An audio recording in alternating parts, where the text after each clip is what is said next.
Nouveau revers pour Marlène Schiappa.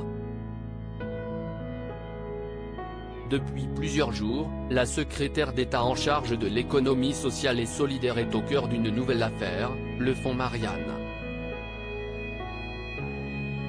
La compagne de Mathias Savignac a lancé un fonds de 2,5 millions d'euros dans le but de subventionner des associations qui luttent contre la radicalisation sur les réseaux sociaux. Cependant, plusieurs associations font désormais l'objet de nombreuses interrogations. Et pour cause, des zones d'ombre subsistent autour de la distribution de ce fonds.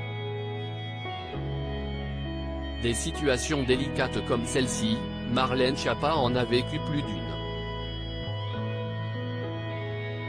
En témoignent ses révélations dans son livre C'est une bonne situation ça ministre, publié le 22 juin 2022 aux éditions de l'Observatoire. Dans son ouvrage, la femme politique s'était exprimée sur son entretien avec la Haute Autorité pour la transparence de la vie publique, ATVP, qui lui avait ouvert les portes du gouvernement.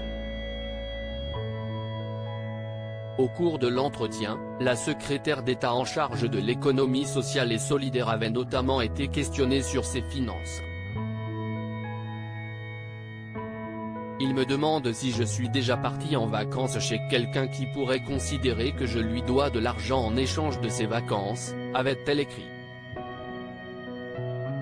Avant de dévoiler sa réponse, l'été dernier, je suis allé chez mes beaux-parents au Campi de Piriac, ils ont un mobile home et ils nous l'ont prêté quelques jours avec les enfants, donc oui, ils pourraient considérer que j'aurais dû payer une location.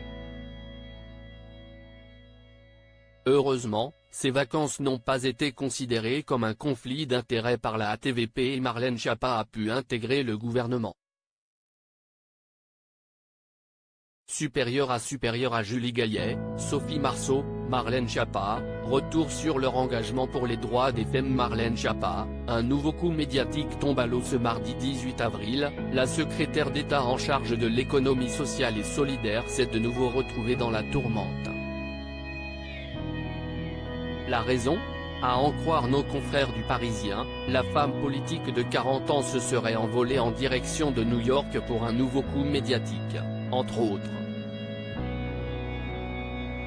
En effet, la secrétaire d'État en charge de l'économie sociale et solidaire avait prévu de donner une interview dans la matinale d'une grande chaîne de télévision américaine, CNN.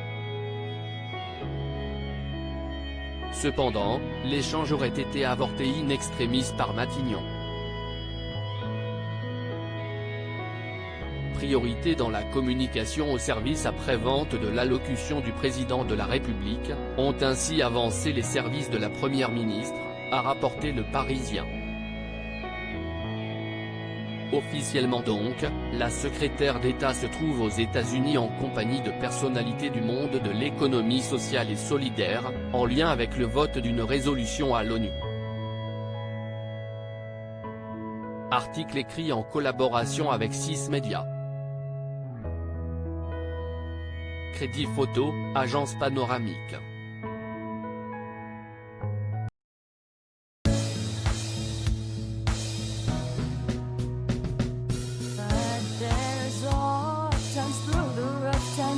I've been